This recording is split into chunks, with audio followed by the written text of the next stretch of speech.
جماعت احمدیہ پاکستان ہر قسم کی انتہا پسندی اور دہشت گردی کی مذمت کرتے ہوئے یہ واضح کرتی ہے کہ وطن عزیز کے دفاع کے لیے ہر پاکستانی احمدی اپنے جان و مال کی قربانی دینے کے لیے ہر دم تیار ہے۔ اپنی درخشندہ روایات کی پاسبانی میں مادر وطن کے دفاع کے لیے صف اول میں کھڑے ہیں۔ خطہ کشمیر جنت نظیر اور پاکستان کے لیے جماعت احمدیہ کی ملی خدمات سنہری تاریخ کا انمٹ باب ہے۔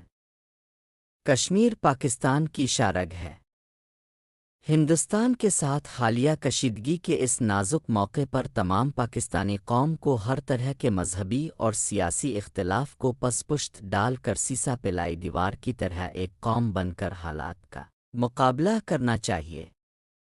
وطن عزیز پاکستان کے دفاع، سالمیت، استحکام اور ترقی و خوشحالی کے لیے جماعت احمدیہ پاکستان کا ہر فرد ریاست پاکستان اور بہادر مسلح افواج کے شانہ بشانہ کھڑا ہے۔ پاکستان کے بیرونی اور اندرونی دشمن جان لیں کہ پاکستان کے احمدی اپنے وطن سے حقیقی وفاداری کا ثبوت دیتے ہوئے سبز ہلالی پرچم کی سر بلندی کے لیے کسی قربانی سے دریغ نہیں کریں گے۔ عامر محمود، ترجمان، جماعت احمدیہ پاکستان۔